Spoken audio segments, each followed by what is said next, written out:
ගමේ හැමෝම හඳුනන ගමට වැඩක් කළ හිටපු මන්ත්‍රීතුමෙක් ගැන තමයි කතා කරන්නේ. ඒ ඔබ ඉතාමත් හොඳින් හඳුනන දෙහිවල ගල්කිස්ස මහනගර සභාවේ කුමාර නිශාන්ත මහත්මයා. ආයුබෝවන් ඔබතුමාට. ආයුබෝවන්.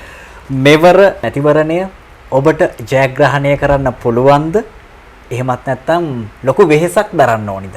2018 2023 කාලයේදී ජනතාව වෙනුවෙන් කරපු සේවය මා විශ්වාස කරනවා ජනතාවට දැනিলা තියෙනවා. ඉතින් ඒ හරහා නැවතත් 2025 නගර සභා ඡන්දයේදී ජනතාව මා කෙරේ විශ්වාසය තබා මට ඡන්දය ලබා දී කියලා මාගේ ලොකු විශ්වාසයක් තියෙනවා මේ වෙලාවේ. සර්ව ජනබලය පදක්කම ලකුණ ලංකාවේ ඉදිරියටම එන පක්ෂය නමකයින් වගේම අධ්‍යක්ෂකම් ලත් බොහෝ දෙනෙක් මෙවර සර්ව ජනබලයෙන් ප්‍රාදේශීය සභා නගර සභා සඳහා ඉදිරිපත් වෙනවා. නිශාන්ත මන්ත්‍රීතුමා හිටපු මන්ත්‍රීතුමා ඔබතුමාට ගමේ උදවිය ගොඩක් ආදරෙයි. ඒක දන්නවා. සාක්ෂි මේ වීඩියෝ නරඹන බොහෝ දෙනෙක්. ඔබතුමා මේ ගමට කරලා තියෙන වැඩවලින් ටිකක් කරමු. ඔබතුමාට බලයක් තියෙන කාලේ කියන්නේ 2018 ඉඳන් 23 දක්වා මොනවද කරේ? ඇත්තටම 2018 මේ නගර සභා ඡන්දෙට ඉදිරිපත් වෙන්න මගේ මූලික අරමුණ වෙලා තිබුණේ අපිට අවුරුදු 30ක විතර කාලයක් පුරා මේ මම වෙසෙන ශ්‍රී ජනමාවතේ තිබුණ ලාදුරු පාසල් ගොඩනැගිලි භූමිය කියලා අත්තරලා දාපු කොටස. ඒ කියන්නේ මේ ශ්‍රී ජනමාවතේ පොදු කටයුතු සඳහා වෙන් කරපු භූමිය. දෙවිවල ගල්කිස්ස නගර සභාවට ගිහිල්ලා මේක නගර සභාවට පවරාගෙන මේකේ මේ දරුවන්ට ක්‍රීඩා කිරීමට ක්‍රීඩා භූමියක් ඉදි කරලා දෙන්න කියලා අපි කතා කරා. නමුත් ඒක ඒ වෙලාවේ එක නගරාධිපතිතුමා උත්සාහ කරත් හැබැයි ඒක සාර්ථකුන්නේ නැහැ. ඒ හරහා මට නිකන් මේ ගමේ තරුණයෝ කිව්වා කුමාර අයියේ ඒවා ඉදිරිපත් වෙන්න ඉදිරිපත් වෙලා මේ ගමේ තියෙන ගැටලුව ඔයාලා මේ ඇත්තටම මම අත්තිරි දකුණේ ඒ වෙනකොට ගොඩක් ප්‍රශ්න ගැන හඳුනගෙන තිබුණා. ඒ කියන්නේ මම සමාජ මට්ටමින් මට ගොඩාක් කට්ටිය ඉන්නවා. ඉතින් ඒ හරහා මට ආපු නිකන් ධෛර්යය තමයි මේ නගර සභා ඡන්දෙට ඉදිරිපත් වෙන්න මට හිතුනේ. ඇත්තටම ගමට මම හිතාගන්න බැරි සේවයක් ගමට කරා. ඒ කියන්නේ අපි ගමේ ගෙවන බදු මුදලෙන් දෙගුණ තෙගුණයක සංවර්ධන කටයුතු රාශියක් මට ගමට ගේන්න හැකි වුණා. කුමාර නිශාන්ත මහත්මයා දැන් මම ඔබෙන් ඇහුවේ 18 ඉඳන් 23 දක්වා ඔබට බලයක් තියෙන කාලේ කරපු දේවල්නේ. 23 ඉඳන් 25 දක්වා බලයක් නැති කාලේ මොනවද කරේ? ඇත්තටම මේ දේශපාලනයට ගියාට පස්සේ මම හඳුනාගත්තා මේ කියන්නේ නගරයට සේවයක් කරන්න පුළුවන් කා හරහාද කියලා. ඒ හරහා අපිට ඇත්තටම අපි 2023 අපි නගර සභාවෙන් අපි මේ ඉවත් වුණත් ඒ සේවය අකණ්ඩව කරගන්න යන හැකියාව තිබුණා. මේ ස්ථානවල හිටපු නිලධාරීන් සමග සුහදශීලී අපි වැඩ කරා. ඉතින් ඒ හරහා යම්කිසි උදව්වක් උපකාරයක් කරාම අපි ලිඛිතව සමිතියකින් සමාගමකින් හරි මොකක් හරි ඉල්ලීමක් කරාම ඒ ව්‍යාපෘති ඒ විදිහටම අපිට කරගෙන යන හැකියාව ලැබුණා. ඒ මොකද අපි මේ මිනිස්සුත් එක්ක හිටියා සුවදත්ව.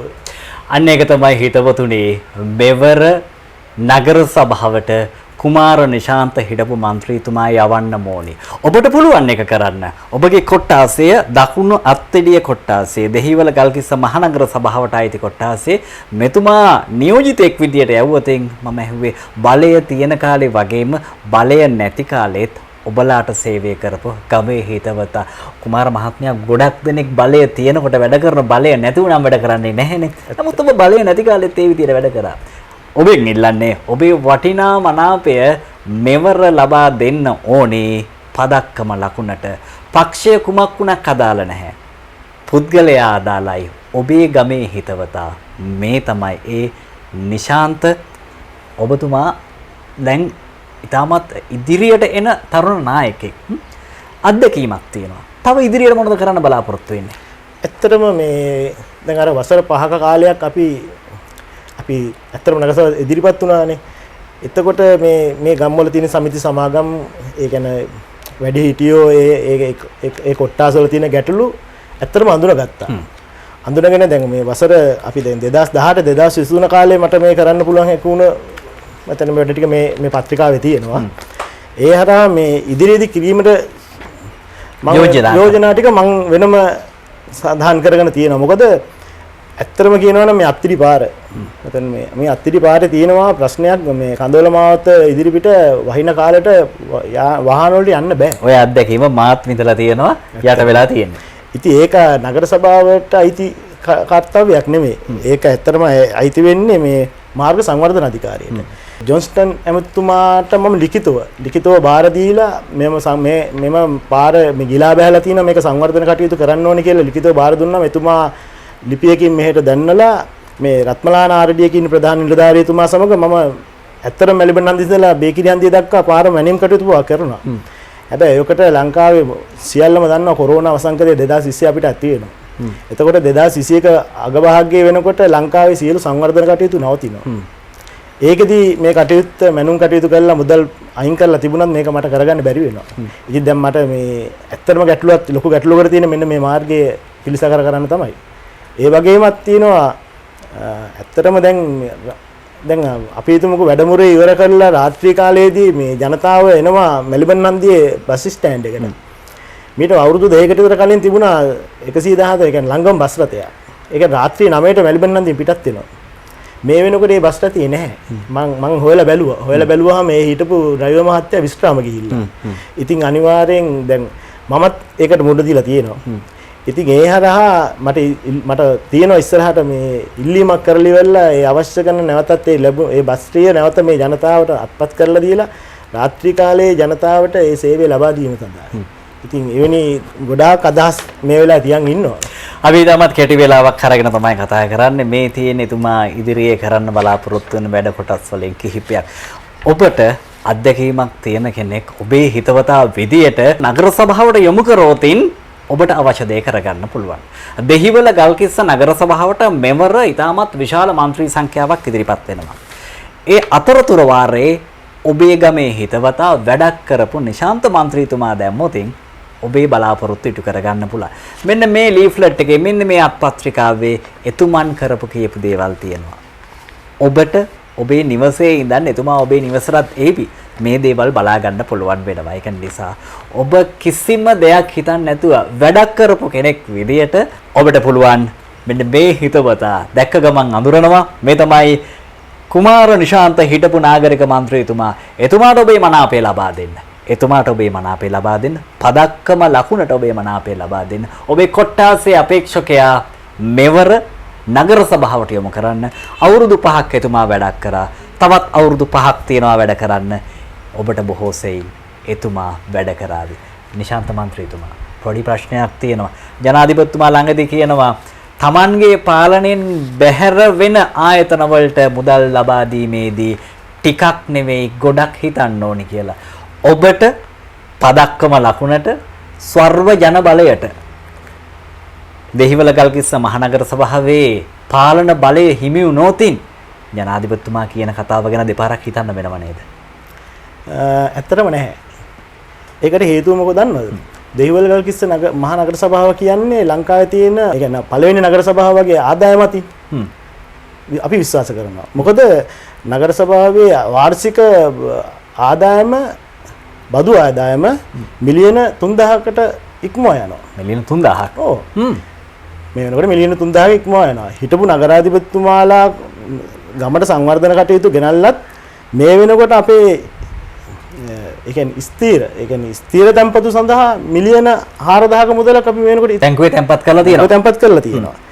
ඉතින් මම දන්නවා මේ සියලුම කටයුතු ගෙනාවේ අපි මේ නගර සභාවේ බදු මුදලට අපේ තියෙන හැකියාවෙන් අපි යෝජනා ඉදිරිපත් කරලා තමයි මේ සියලුම වැඩ ගෙනාවේ. අපිට ආණ්ඩුවකින් කියලා නගර සභාවට විශේෂ වරප්‍රසාද ලැබුණ නැහැ. හැබැයි වරප්‍රසාද ලැබුණා. අපේ කාලෙදිත් කිලෝමීටර් 3000ක් කාපට් 3000ක් හම්බුණා. ඒ වගේ විවිධ රත්මලාන ප්‍රාදේශීය ලේකම් කාර්යාලය පළාත් සභා ආයතන හරහා ගමට සංවර්ධනය එනවා. ඒක ඇත්තටම මේ නගර සභාව කියන්නේ අපි ගෙවන බදු මුදලින් මේ නඩත්තු කරන ආයතන. ඒක හොඳටම දැනුවත් කරන්න පුළුවන් නම් කොළඹ මහා නගර සභාව අපි දන්න කාලේ ඉඳලා UMP. එතකොට පොදු ජන ප්‍රමුඛනේ ආණ්ඩුවක් තියෙන කාලෙත් කොළඹ මහා නගර සභාව නගරාධිපති UMP. එහෙමනම් වැටෙන්න ඕනේ කොළඹ නගර සභාව. බුද්ධිමත්ව හිතන්න ආදරණීය ගමේ හිතවතුනේ කවුරු මොනවා කිව්වත් ඔබට හිතන්න මොලයක් තියෙනවා. කුමාර නිශාන්ත මන්ත්‍රීතුමා අවුරුදු 5ක් ඔබට සේවය කරා. මට නෙමෙයි ඔබට සේවය කරේ. ගමට සේවය කරේ. ඔබ නියෝජනය කරන්නේ දකුණු අත්තිඩිය කොට්ටාසය. දකුණ අත්තිඩිය කොට්ටාසය නියෝජනය කරන්නේ ඡන්ද කීයක් විතර තියෙනවද? ඡන්ද තියෙනවා 5700 ගාණක්. മന്ത്രിවරයෙක් වෙන්න කොච්චර ගන්න ඕනද? ආ කියන්නේ 2018 මම ඡන්ද 1840 ගාණක් වගේ ප්‍රමාණයක් ගන්නවා. ඒ ප්‍රමාණවත්ද මෙවර ඔබට දිනන්න? ඇත්තටම ප්‍රමාණවත්. එහෙමනම් කතිරය තියෙන්නේ ඔබේ අතේ. පන්සල පෑන අරගෙන කතිරය ගසන්න පදක්කම ලකුණට ඔබේ ගමේ හිතවතා ඔබට නැවතත් දෙහිවල ගල්කිස්ස නගර සභාවේ අධ්‍යක්ෂිම්ලත් පරිපූර්ණයක් විදියට යවන්න පුළුවන්. මොකද අපි දන්නවා අධ්‍යක්ෂිම් රහිත උදවිය පාර්ලිමේන්තුවට ගිහලා මොකද වෙලා තියෙන්නේ කියලා. කුමාර මන්ත්‍රීතුමා හරි නේද? ඇත්තටම. එහෙමනම් ඔබට කරන්න තියෙන එක දෙයයි. මේ මාසේ 6 වෙනිදා නමෝ විත්තියෙන් යන්න ගමේ ඡන්දපොලට ගිහිල්ලා පදක්කම ලකුණ ඉදිරියේ ඔබේ වටිනා ඡන්දය ලබා දෙන්න. ඔබේ වටිනා ඡන්දයෙන් ඔබට පුළුවන් කුමාර නිශාන්ත මන්ත්‍රීතුමා මෙවර දෙහිවල ගල්කිස්ස මහනගර සභාවට පදක්කමෙන් පත් කර යවන්න. පදක්කමේ ජයග්‍රහණය නිශාන්ත මන්ත්‍රීතුමාගේ ජයග්‍රහණය. කුමාර මන්ත්‍රීතුමා දැන් මේ ඔබතුමා සඳහන් කරලා තියෙන දකුණු අත්තිඩිය කොට්ටාසය කියලානේ තියෙන ගම් පළාත් මොනවද? ඇත්තටම අපි ඉදිරියෙන් පටන් ගත්තොත් මේ මෙල්බන් හන්දියේ අහුවෙනවා Ratmalana first lane second lane. Kandola මාවත, ජය මාවත, සෙස්සිරි මාවත, කටුබුරුදු අත්තපාර, සිරිමල්ලුවනේ මාර්ග කිහිපයක්. ඒ කියන්නේ අපේ වෛද්‍ය කාර්යාලය ඇතුළ මාර්ග 15කට ආසන්න ප්‍රමාණයක් තියෙනවා. ඊට පස්සේ ජනතා මාවත අහු වෙනවා. එතකොට මන්ත්‍රී මුල්ල අහු වෙනවා, ගැමුණු මාවත අහු වෙනවා, යසෝරාපුර අහු වෙනවා, ශ්‍රීජන මාවත අහු වෙනවා. ඇත්තටම ලොකු ප්‍රදේශයක්. මේ මගේ අතේ තියෙනවා කුමාර නිශාන්ත මන්ත්‍රීතුමා කරපු කියපු වැඩ කටයුතු පිළිබඳව. වර්තමානයේ අපි දන්නවා අපේ ගෙවල් වලටත් එන උදවියට මෙහෙම ලිස්ට් එකක් නැහැ කියන්නේ. ඔබතුමාම කියමු ඔබතුමාගේ ප්‍රදේශයට කරලා තියෙන මොනවද කියලා. ඇත්තටම මේ මම සතුටු වෙනවා. මම ජනතාව හමුවට ගිහිල්ලා මම මෙහෙම එකක් ඉදිරිපත් කරාම ඒක ජනතාව දැක්කම මම හිතනවා ජනතාව සතුටු ලබයි කියලා. ගොඩක් අය දන්නේ නැහැ. ඒ කියන්නේ ඇත්තටම මේ දැන්වීම් පූරු ගහගෙන පාරවල නම් ගහගෙන මම සංවර්ධන කටයුතු කරේ නැහැ. ඇත්තටම මම කොට්ටාසි තියෙනවා පන්සල් 4ක්. අවුරුදු මේ වෙනකන් අවුරුදු 2025 වෙනකන් නගර සභාවෙන් කෙරෙහි යුතු සියලුම රාජකාරී කරලා තියෙනවා අකුරටම. ඒ කියන්නේ මේ තියෙන්නේ මේ නිවාස යෝජනා ක්‍රම වල තියෙන පොඩි ගෙවල්. ඒ කියන්නේ ඉඩ පහසුකම් නැහැ මේ ප්‍රදේශයක් ගෙදර තබා ගැනීම සඳහා. ඒ සඳහා අපි අසෝරාපුර නිසලවිමන කනත්තේ නගරාත්තුමාගේ සංකල්පනා කරනව මගේ යෝජනාවක් අනුව අපි හැදුවා. ජනතාවට මේ වෙනකොට ඒක ලබා දෙන්නේ රුපියල් 5000ක් වගේ මුදලකට දිනකට. ඉතින් ඒ වගේ සංවර්ධන කටයුත්තක් කරා. එතකොට පාරවල් හදලා තියෙනවා, කාපට් කරලා තියෙනවා. යසෝරාපුර ගත්තාම යසෝරාපුර ක්‍රීඩාංගණයක් තියෙනවා. නගර සභාව සතු එකම අත්තිඩිය දකුණු ක්‍රීඩාංගණ භූමිය යසෝරාපුර ක්‍රීඩාංගණ භූමිය. ක්‍රීඩාංගණ භූමිය මේ වෙනකොට මම හිතන්නේ ඊළඟට മന്ത്രി කෙනෙකුට ඇමති කෙනෙකුට කරන්න දෙයක් ඉතුරු කරලා තියෙනවා කියලා. අංග සම්පූර්ණ ක්‍රීඩා පිටියක් හදලා තියෙනවා. ශ්‍රීජන මාවතේ මම ඇත්තටම මං කිව්වේ දේශපාලනයට යන්නේ මේ ශ්‍රීජන මාවත භූමිය නගර සභාව සතු කරගන්න. මම ඒක නගර සභාව සතු කරගත්තා. මම ඒකේ තට්ටු තුනක ගොඩනැගිල්ල හදන්න තමයි මම බජට් එකෙන් ලක්ෂ 150ක් පාස් කරගෙන තිබිච්ච අවස්ථාවේ තමයි සංවර්ධන කටයුතු නැවතුනේ. ඉතින් මගේ ඊළඟ දැන් මේ 2025 මම නැවත පත්‍රාට පසුව නගර සභාවට යන්නේ මගේ ලොකු අරමුණු ටිකක් තියාගෙන මම ඉවර කරපු තැනින් පටන් ගන්න තියෙනවා මට. හොඳයි, ඉවර කරපු තැනින් පටන් ගන්න ඔබේ මනාපය ඔහුට ලබා දෙන්න අත්දැකීමක් තියෙන කෙනෙක්. පදක්කම ලකුණෙන් දෙහිවල ගල්කිස්ස මහනගර සභාවට ඔබ තෝරාපත් කරගත යුතුම අපේක්ෂකයා කුමාර නිශාන්ත හිටපු නාගරික මන්ත්‍රීතුමා. ඔබේ පුරවරයෙන් ඔබේ ගමෙන් ඔබේ ගමේ සංවර්ධනය උදෙසා මෙවරපත් කරගමු වැඩිම මනාපයෙන්. හිටපු නාගරික මන්ත්‍රී කුමාර නිශාන්ත මන්ත්‍රීතුමා වැඩිම මනාපයෙන් පත් කරගනිමු. මැයි මාසේ 6 වෙනිදා ඔබේ ගම වෙනුවෙන් නිවැරදි තීරණයක් ලබා දෙන්න ඔබට අවස්ථාව උදා වෙලා තියෙනවා. බුද්ධිමත් ජනතාවගේ බුද්ධිමත් තේරීම හිටපු නාගරික මන්ත්‍රී කුමාර නිශාන්ත ඔන්න මෙවරත් ඉදිරිපත් වනවා පදක්කම ලකුණෙන් ස්වර්ව ජන බලයෙන්. එහෙමනම් ඔබට අවස්ථාව තියෙනවා දකුණු අත්තිඩිය කොට්ටාසෙන් කුමාර නිශාන්ත හිටපු නාගරික මන්ත්‍රීවරයා ඔබේම කරගන්න, ඔබේ පළාතට නැවතත් පත් කරගන්න, ඔබේ ගමට පත් කරගන්න, ගමේ සංවර්ධනය නැවතුණු තැනින් නැවතත් පටන් ගන්න. ඔබේ වටිනා ඡන්දය මැයි මාසේ 6 වෙනිදා කුමාර නිශාන්ත මන්ත්‍රීවරයාගේ නම ඉදිරියේ සඳහන් කරන්න. ස්වර්ව ජන බලයට මෙවර ඔබේ මනාපය ලබා දෙන්න කුමාර නිශාන්ත මන්ත්‍රීතුමා ඔබේ ප්‍රදේශයෙන් මෙවර දෙහිවල ගල්කිස්ස මහනගර සභාවට පත් කර හරින්න.